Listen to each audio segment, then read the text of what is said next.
ವೀಕ್ಷಕರೇ ನಮಸ್ಕಾರ. ನಾನು ಕಿಶನ್ ಶೆಟ್ಟಿ, ದಕ್ಷಿಣ ಕನ್ನಡ ಜಿಲ್ಲೆಯ ವರದಿಗಾರ. ರಾಕಿಂಗ್ ಸ್ಟಾರ್ ಯಶ್ ಇವತ್ತು ಪ್ಯಾನ್ ಇಂಡಿಯಾ ಸ್ಟಾರ್ ಆಗಿ ಮೆರೆಯುತ್ತಿರುವಂಥ ಯಶ್ ಅವರ ಬಹು ನಿರೀಕ್ಷಿತ ಚಿತ್ರ ಟಾಕ್ಸಿಕ್ ಸೆಟ್ಟೇರ್ತಾ ಇದೆ. ಇವತ್ತು ಲಕ್ಷಾಂತರ ಮಂದಿ ಅಭಿಮಾನಿಗಳು ಅವರ ಚಿತ್ರಕ್ಕಾಗಿ ಕಾಯ್ತಾ ಇದ್ದಾರೆ. ತೆರೆ ಮೇಲೆ ಬರುವಂಥ ಚಿತ್ರದನ್ನು ನೋಡಬೇಕು, ಅದನ್ನು ಕಣ್ತುಂಬಿಸಿಕೊಳ್ಬೇಕಂತ ಹೇಳಿ ಅಭಿಮಾನಿಗಳು ಕಾಯ್ತಾ ಇದ್ದಾರೆ. ಇದರ ನಡುವೆ ಪ್ರತಿ ವರ್ಷದಂತೆ ಯಶ್ ಅವರು ಈ ಬಾರಿಯೂ ಶ್ರೀ ಕ್ಷೇತ್ರ ಧರ್ಮಸ್ಥಳಕ್ಕೆ ಬಂದಿದ್ದಾರೆ. ಆ ಧರ್ಮಸ್ಥಳದ ಜೊತೆ ಅವಿನಾಭಾವ ನಂಟನ್ನು ಹೊಂದಿರುವಂಥ ಯಶ್ ಅವರು ಈ ಹಿಂದೆ ಕೂಡ ಹೇಳಿಕೊಂಡಿದ್ರು, ನನ್ನ ಪ್ರತಿ ಯಶಸ್ಸಿನ ಹಿಂದೆ ಶ್ರೀ ಕ್ಷೇತ್ರ ಧರ್ಮಸ್ಥಳ ಇದೆ, ಮಂಜುನಾಥ ಸ್ವಾಮಿಯ ಕೃಪೆ ಇದೆ ಅಂತೇಳಿ ಪ್ರತಿ ಬಾರಿಯೂ ಹೇಳಿಕೊಂಡಿದ್ರು. ಅದೇ ರೀತಿ ಈ ಬಾರಿಯೂ ಯಶ್ ಅವರು ಶ್ರೀ ಕ್ಷೇತ್ರ ಧರ್ಮಸ್ಥಳಕ್ಕೆ ಬಂದಿದ್ದಾರೆ.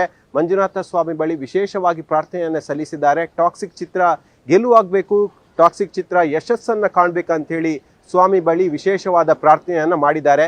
ಯಶ್ ಮತ್ತು ಆ ಧರ್ಮಸ್ಥಳ ನಡುವೆ ಒಂದು ನಂಟು, ಅದು ಬಹಳ ವಿಶೇಷವಾದ ನಂಟು ಅಂತ ಹೇಳ್ಬೋದು. ಇವತ್ತು ಬಹಳ ದೊಡ್ಡ ಸ್ಟಾರ್ ಆದರೂ ಕೂಡ, ಪ್ಯಾನ್ ಇಂಡಿಯಾ ಸ್ಟಾರ್ ಆದರೂ ಕೂಡ ಶ್ರೀ ಕ್ಷೇತ್ರ ಧರ್ಮಸ್ಥಳಕ್ಕೆ ಪ್ರತಿ ಚಿತ್ರ ಬಿಡುಗಡೆಯ ಮುನ್ನ ಯಶ್ ಅವರು ಬರ್ತಾರೆ. ಅದು ಟಾಕ್ಸಿಕ್ ಚಿತ್ರ ಬಿಡುಗಡೆಯ ಮುನ್ನವೂ ಕೂಡ ಯಶ್ ಬಂದಿದ್ದಾರೆ. ಈ ಹಿಂದೆ KGF 1 ಆಗಿರ್ಬೋದು, KGF 2 ಚಿತ್ರ ಬಿಡುಗಡೆಯ ಮುನ್ನವೂ ಕೂಡ ಯಶ್ ಬಂದಿದ್ದಾರೆ. ಫ್ಯಾಮಿಲಿ ಜೊತೆಗೂ ಕೂಡ ಅನೇಕ ಬಾರಿ ಯಶ್ ಅವರು ಶ್ರೀ ಕ್ಷೇತ್ರ ಧರ್ಮಸ್ಥಳಕ್ಕೆ ಬಂದಿದ್ದಾರೆ. ಈ ಹಿಂದೆ ಅವರು ಫ್ಯಾಮಿಲಿ ಜೊತೆ ಬಂದಾಗ ಅವರು ಒಂದು ಮಾತನ್ನು ಹೇಳಿದ್ರು, ಶ್ರೀ ಕ್ಷೇತ್ರ ಧರ್ಮಸ್ಥಳ ಅನ್ನೋದು ಬಹಳ ಪೂಜ್ಯನೀಯ ಭಾವ, ಭಕ್ತಿ ನನ್ನ ಮನಸ್ಸಲ್ಲಿದೆ ಮತ್ತು ನನ್ನ ಕುಟುಂಬದಲ್ಲಿ ಕೂಡ ಇದೆ. ನಮ್ಮ ಮನೆಯಲ್ಲಿ ಯಾವುದೇ ಶುಭ ಕಾರ್ಯಗಳು ಆದಾಗ ಅಥವಾ ನನ್ನ ವೃತ್ತಿ ಬದುಕಿನಲ್ಲಿ ಯಾವುದೇ ಶುಭ ಕಾರ್ಯಗಳು ಆದಾಗ ಮೊದಲು ನಾನು ಮನಸ್ಸಲ್ಲಿ ನೆನೆಯುವಂಥದ್ದೇ ಶ್ರೀ ಮಂಜುನಾಥ ಸ್ವಾಮಿಯನ್ನ ನೆನೆದು ಯಾವುದೇ ಕೆಲಸಕ್ಕೆ ಕೈ ಹಾಕಿದ್ರು ಕೂಡ ಅದು ಇಲ್ಲಿ ತನಕ ಕೂಡ ಅದು ಸೋತಿಲ್ಲ ಅನ್ನೋ ಮಾತುಗಳನ್ನು ಯಶ್ ಹೇಳಿದ್ದಾರೆ. ಈ ಬಾರಿಯೂ ಅದೇ ಮಾತನ್ನ ಯಶ್ ಅವರು ಹೇಳಿದ್ದಾರೆ. ಮಂಜುನಾಥ ಸ್ವಾಮಿಯ ಕೃಪೆಯಿಂದ ಎಲ್ಲರಿಗೂ ಕೂಡ ಒಳ್ಳೆಯದಾಗಲಿ ಎಂಬ ಮಾತುಗಳನ್ನು ಯಶ್ ಹೇಳಿದ್ದಾರೆ. ಈ ಬಾರಿ ಯಶ್ ಜೊತೆ ಟಾಕ್ಸಿಕ್ ಚಿತ್ರದ ನಿರ್ಮಾಪಕರು ಕೂಡ ಇದ್ರು. ಈ ಹಿಂದೆ KGF ಚಿತ್ರದ ಸಂದರ್ಭದಲ್ಲಿ ಯಶ್ ಬಂದಾಗ ಇಡೀ ಚಿತ್ರತಂಡವನ್ನ ಧರ್ಮಸ್ಥಳಕ್ಕೆ ಕರೆದುಕೊಂಡು ಬಂದಿದ್ರು. ಇಲ್ಲಿ ಸ್ವಾಮಿಯ ಎದುರು ವಿಶೇಷವಾದ ಪ್ರಾರ್ಥನೆಯನ್ನು ಮಾಡಿದ್ರು.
ಧರ್ಮಸ್ಥಳ ಸ್ವಾಮಿಯ ಕೃಪೆಯ ಕಾರಣದಿಂದಾಗಿ KGF ಮೂಲಕವಾಗಿ ಯಶ್ ಇಡೀ ವಿಶ್ವಕ್ಕೆ ಪರಿಚಿತರಾದ್ರು.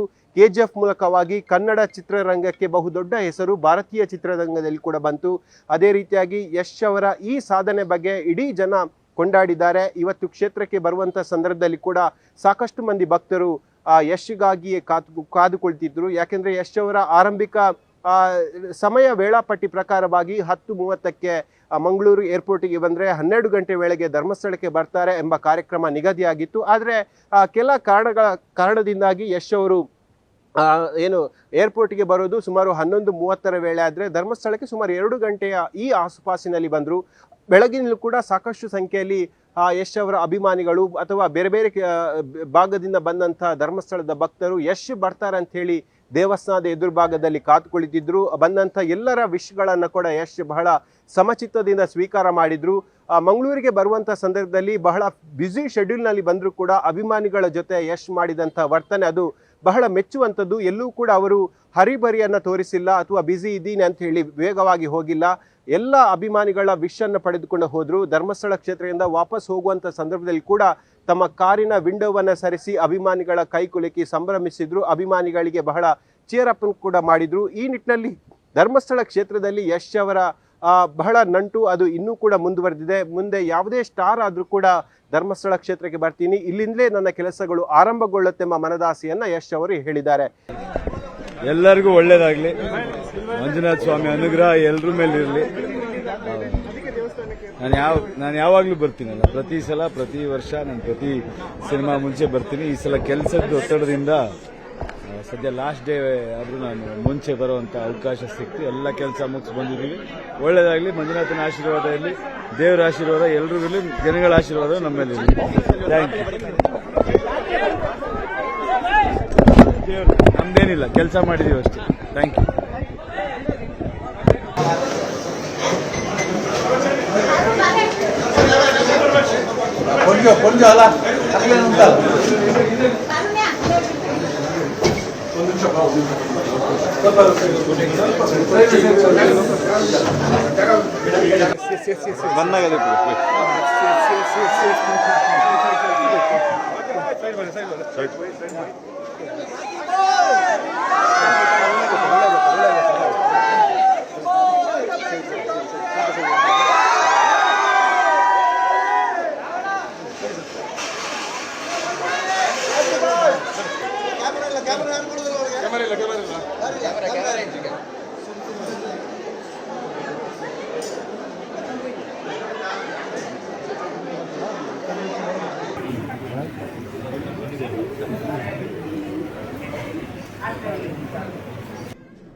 ಡೋರ್ ಲಕ್ಕೋಲ್ಲ.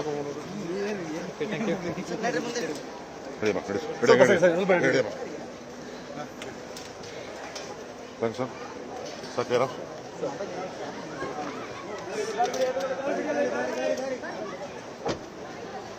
ಚೆನ್ನಾಗಿದೆ ಸರ್. ನೀವು ಸ್ವಲ್ಪ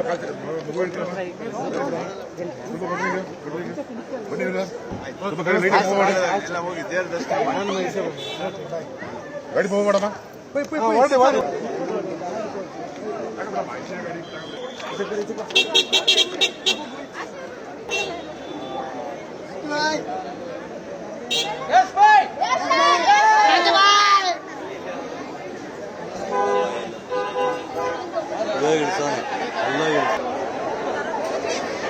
ವೀಕ್ಷಕರ, ಇದು ಇವತ್ತಿನ ನ್ಯೂಸ್ 18 ಡಿಜಿಟಲ್ನ ವಿಶೇಷವಾದ ಕಾರ್ಯಕ್ರಮ. ಮುಂದಿನ ಬಾರಿ ಮತ್ತೊಂದು ಸುದ್ದಿಯೊಂದಿಗೆ ನಿಮ್ಮ ಜೊತೆ ಹಾಜರಾಗ್ತೀನಿ. ಅಲ್ಲಿ ತನಕ ಎಲ್ಲ ಡಿಜಿಟಲ್ ಪ್ಲಾಟ್ಫಾರ್ಮ್ಗಳಲ್ಲಿ ನ್ಯೂಸ್ 18 ಅನ್ನು ಫಾಲೋ ಮಾಡ್ತಾರೆ ಅಂತ ಹೇಳ್ತಾ ಈ ಕಾರ್ಯಕ್ರಮವನ್ನು ಮುಗಿಸ್ತಾ ಇದ್ದೀನಿ. ಜಾಲ ನಮ್ಮದು, ಬಲ ನಿಮ್ಮದು. ನಿರ್ಭೀತ, ನಿಷ್ಪಕ್ಷಪಾತ, ವಿಶ್ವಾಸಾರ್ಹ ಸುದ್ದಿಗಳಿಗೆ ಮತ್ತೊಂದು ಹೆಸರಾಗಿರೋ ನ್ಯೂಸ್ 18 ಕನ್ನಡ ಈಗ ಆಪ್ನಲ್ಲೂ ಲಭ್ಯ ಇದೆ. ದಯವಿಟ್ಟು ಇಲ್ಲಿರೋ QR ಕೋಡ್ ಅನ್ನು ಸ್ಕ್ಯಾನ್ ಮಾಡಿಕೊಂಡು ಆಪ್ ಡೌನ್ಲೋಡ್ ಮಾಡೋದಕ್ಕೆ ಮರಿಬೇಡಿ. ನಿಮ್ಮ ಬೆಂಬಲ ಹೀಗೆ ಸದಾ ನಮ್ಮೊಂದಿಗಿರಲಿ. ಧನ್ಯವಾದ.